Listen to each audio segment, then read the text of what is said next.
Hello, it's Charles with Uber Eats. Today is Saturday, the 7th of June, 2025, and I am blessed I got the wake up call today. Very thankful for that. I did my weigh in this morning and I'm at 150.6, which compared to where I was Thursday following my refeed, I've been eating on Mondays, Wednesdays, and Fridays, most of April, halfway through May, and then all of June so far, with exceptions to eating on Sunday this month. I've decided to go back into doing these rolling 48s and 72s all the month of June on account of me gaining weight going into the end of May and not sticking with my fasting routine and just kind of getting off track in general with my eating. So my hope is to get back down to 140 by the end of June. Well, having said all that, I'm in a bit of a stall right now. I ate Wednesday, and judging from what I ate on Wednesday, the volume of food, I ate more or less the same yesterday at the buffet on Friday. And I'm still about 0.4 pounds heavier than I was Thursday morning compared to today. So, like I said, I am in a bit of a stall right now for whatever reason. But I'm going to stick with this 72-hour fast through the weekend. And based on how my weight drops over the weekend, going through a 72-hour fast with what I'm eating at the buffet, I should lose between 6 and 7 pounds by Monday morning. So that will put me at about 144 point something. If that holds true, we'll see. I had a great, speaking of the buffet, I had a fantastic meal at the buffet. Very filling. I was stuffed by the time I left there. I wrote down everything I ate. I didn't write down the amounts of what I ate, just what I ate. I started off with 4 skewers of chicken teriyaki, a big scoop of rice, probably about almost 2 cups of rice on my plate, a lot of it, fried rice. I had scalloped potatoes, shrimp with mixed vegetables. I know there's peas in there, and I think there's slivers of carrots, and maybe a little bit of onion is in there. I had coconut chicken, a little bit of lo mein noodles, a lot of broccoli, probably 2 or 3 cups of broccoli, and 2 cups of string beans,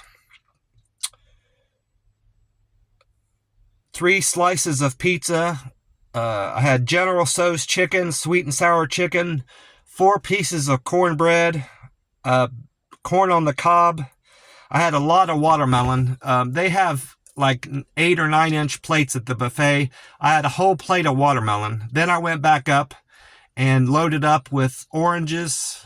Probably had the equivalent of 2 or 3 oranges and a whole banana on the second plate of fruit. And then I had 2 bowls of chocolate chip ice cream. 3 bowls of chocolate chip ice cream, and 5 squares of their peanut brittle. And I think that's the extent of what I had. I had 2 or 3 glasses of water over, as she refilled them. I imagine I had about 3 cups of water while I was there.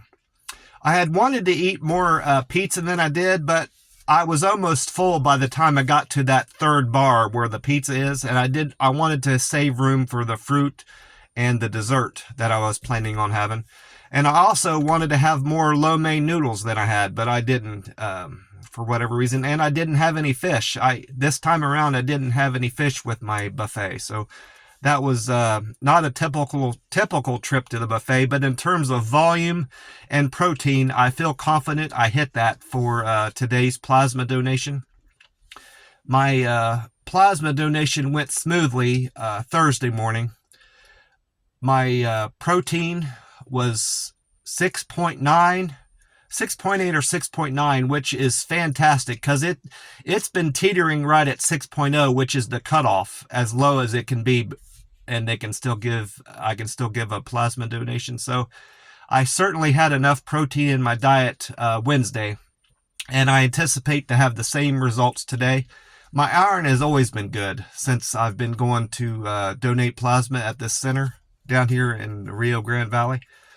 My blood pressure was low, on the low end. I think it was about 111/70 in that ballpark. My rested heart rate was 72, which is fairly high for me.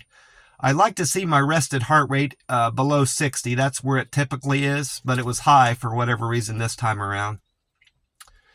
And my temperature was good. They don't do the forehead scan anymore at the plasma center. They stick a thermometer under your tongue to check your temperature, and I've read that's more accurate than a forehead scan. They checked my weight there, of course. I don't pay much attention to that because I always weigh in my underwear or naked in the morning after I've went to the bathroom, so I can get a consistent reading and more accurate. Because since I've always weighed myself that way, it wouldn't make sense to start weighing myself with clothes on. It wouldn't be accurate and comparative to where my weight is and now and compared to where I was last week or the day before or so forth. I'm feeling really good right now going into this 72-hour fast. I think I fell off one weekend. I think I skipped one weekend with the 72-hour fast because the weekend before I was still on plan, and then I fell off the next 10 days. So that only encompassed one weekend. And I don't feel like I'm struggling at all. Of course, I shouldn't feel any different today than I would on a normal fasting day because I'm well accustomed to doing OMAD, one meal a day. So this is nothing different at the point in this 72-hour fast. But I don't anticipate having any trouble getting back into these 72-hour fast and rolling 48s. My plan for the whole month of June is to just eat one meal a day at the buffet on Monday, Wednesday, and Friday, and to continue these plasma donations on my fast days, the fast portion of the month, which would be Thursday and Saturday. Seems to be the best plan for me. I don't want to. It occurred to me that I definitely don't want to do my plasma donations on Tuesday and Thursday because I would probably fall short of hitting my protein needs on Tuesday because have just come out of a longer 72-hour fast, whereas now I've got 2 refeeds backing up that plasma donation I'm planning on doing on Thursdays, so if that makes sense. Anyway, it's working out so far nonetheless. And the volume of shrimp and chicken that I'm getting in every time I refeed at the buffet seems to be hitting my protein needs for the week. I had a decent day on Wednesday with the Uber Eats app. Not a particularly good day on Thursday, just an average day. But my best delivery on Wednesday was to a place called Senor Cactus. I've never been there before, first time. I got $15.21 on that delivery. And for my monthly goals, I'm well on track to hit my needs for the month, my earning needs for the month. In fact, I could pay my July rent right now with what I've got in my account. So I'm well ahead of where I need to be money-wise. And that's my biggest expense is my rent, which covers my stay here at the house, all my utility needs, and I'm secure in somewhere where I've got somewhere to sleep and I've got a roof over my head. So that's a definite comfort. I meant to get to this earlier in the video, but it's going to be another hot day down here in the valley. It hit almost 100, according to Google yesterday. And the radio. I was listening to one of the FM stations down here that plays pop music.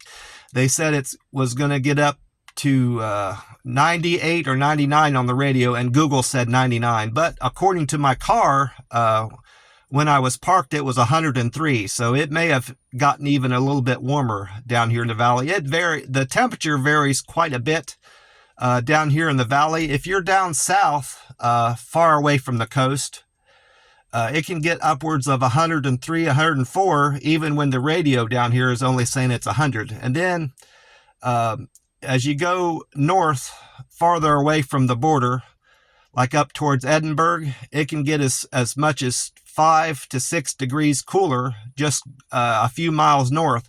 And then, of course, out towards the Gulf of America, it's a good bit cooler than Edinburgh and McAllen, as much as 20 degrees cooler, in fact. So, but I wouldn't want to live out towards Brownsville. There's not a lot of opportunity for Uber Eats out there. There's not many restaurants, and it's mostly industry out there as far as what I've read. Now, South Padre Island would be a great opportunity for me. It's just so far away from my house. It wouldn't, as much money as I would make out there, it still wouldn't pay me to drive back and forth from my house out to South Padre Island. I still want to visit there just to check out the beaches and stuff like that. But in terms of work, I won't go out there just to make money on the Uber Eats app. That's not my plan. I had a decent night's sleep last night. I was woken up a few times through the night to on account of a dog barking. We have dogs in the neighborhood, but they typically don't bark overnight a whole lot, just here and there. But this dog woke me up at one point. It was after 2 in the morning, barking. And then another time, I felt right back to sleep.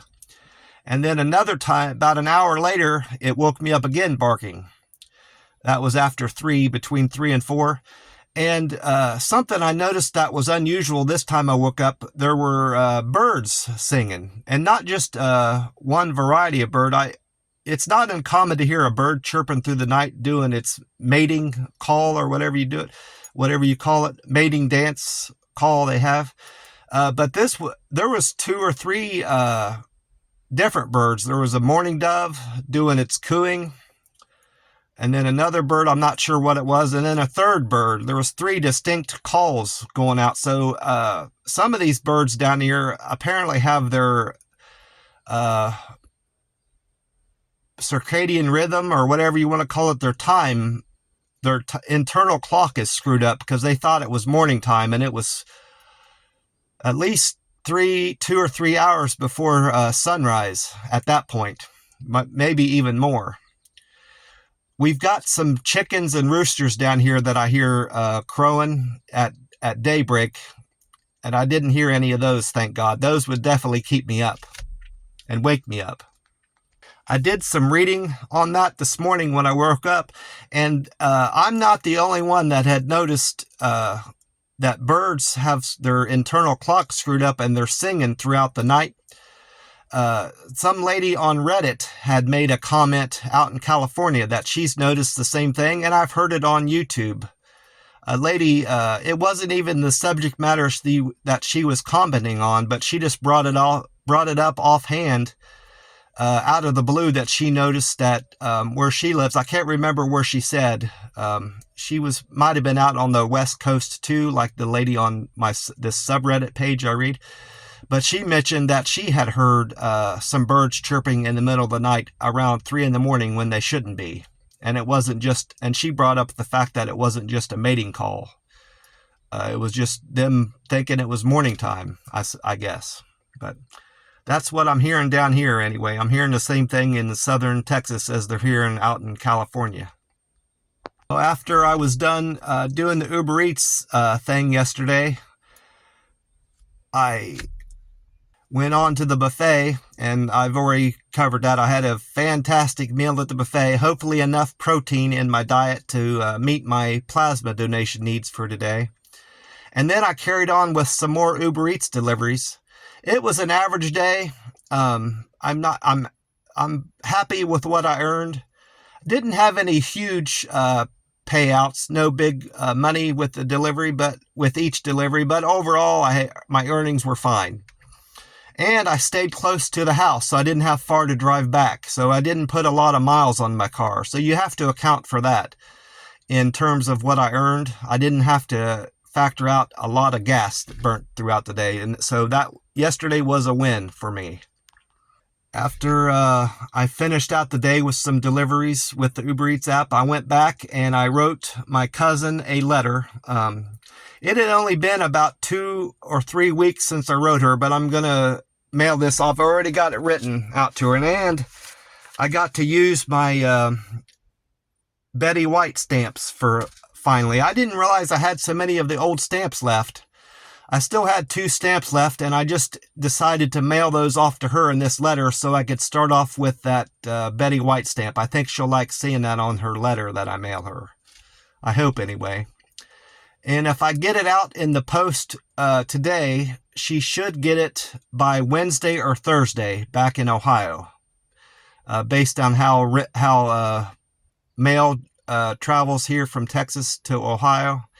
And my experience, it usually takes about 3 or 4 business days. So that'll put it in her hands by Thursday at the latest. I also text her. I called her a little bit yesterday. Talked about some things I had done back in Columbus with a storage unit buyouts that I had done, and I gave her the suggestion that she could do some of that with her in her area, a bid on storage lockers, and sell some of the stuff at her yard sales that she's doing through the summer.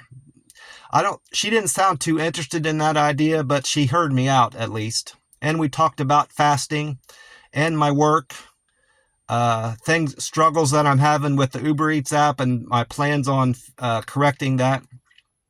And just talked about family in general, our plans for the summer, and things like that. It was good to catch up with her. And I text her a few times, but she never texts me back from what I said from that. And I ended up calling my aunt back in Ohio. We talked for about an hour, 10 minutes. I didn't plan on talking to her for that long. She, as soon as I got on the phone with her, I asked her if she had ate her supper yet, and she said that she had a Stouffer's lasagna in the oven. And I told her, well, if I need to get off the phone with you to eat that, so you can eat that, let me know. And she said she had just put it in the oven. And it wasn't too long before I started hearing her oven beep, letting her know that her Stouffer's lasagna was done, but I didn't bring it up. I'm sure she heard it, and I'm sure she had to end up reheating her lasagna, because we talked a good bit, at least 40 minutes after her oven was beeping. But she didn't seem in much of a hurry to get off the phone, so I didn't feel too bad holding her up. We got caught up with family, and I talked to her about my plans on going back to the family reunion in Southern Ohio, and it was a good thing I brought that up. I had the idea that it was on a certain day in August, but I might be wrong about that. On it being on a certain Sunday in August, I went back on my Facebook page back in 2022, and it was on a certain date in August. I know this because I made a post about the family reunion. Well, I just assumed it would be on the same Sunday this year. Well, she didn't seem too certain of that when I quoted that date to her. So she said she was going to get in touch with her son or daughter and make sure that she is certain of what date it is. And once she does that, she's going to get back in touch with me to ensure I know what date I'm supposed to travel back to Ohio. I'm certainly glad I didn't buy that COTA bus ticket, because that would have been a big screw up and a hassle on my part to have to change my bus plans, and I possibly would have lost the money that I bought on that ticket. So I'm glad I brought that up with her nonetheless. Don't have much planned today. Gonna get this letter mailed off to my cousin. Do a plasma donation this morning. Hopefully that all goes smooth. I'm going to do something different this morning to try to bring down my rested heart rate to see if I can get it down below 60. I'm going to check my pulse in my arm. I can see that vein pumping in my arm, in the crease of my arm now that I'm thin. I'm going to count my pulse rate now after I get off the phone and see where I'm at. And then I'm going to do it again when I get up to the plasma center after I've done some box breathing. That's a method of breathing where you're conscious of every breath that you exhale and inhale. and you do a count. They call it box breathing because there's 4 stages to your breathing. You breathe out, and you make that breath, that exhale, last more than 4 seconds. Then you hold your breath for 4 seconds or more.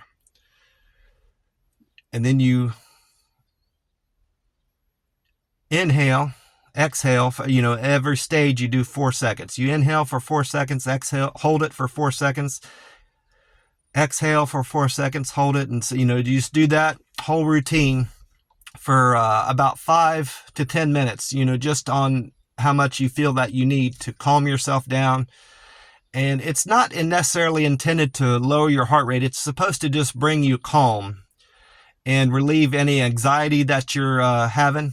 But I found that it has helped bring down my pulse rate. So I'm going to try that again and see if it helps bring down my pulse rate to below 60 when I go in to have that checked at the plasma center. And hopefully my blood pressure is low again.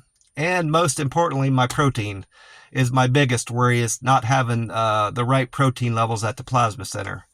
So after my plasma draw this morning, hopefully I have it, I'm going to just do Uber Eats the rest of the day and enjoy some fantastic, warm, hot, let's say, weather down here in the valley.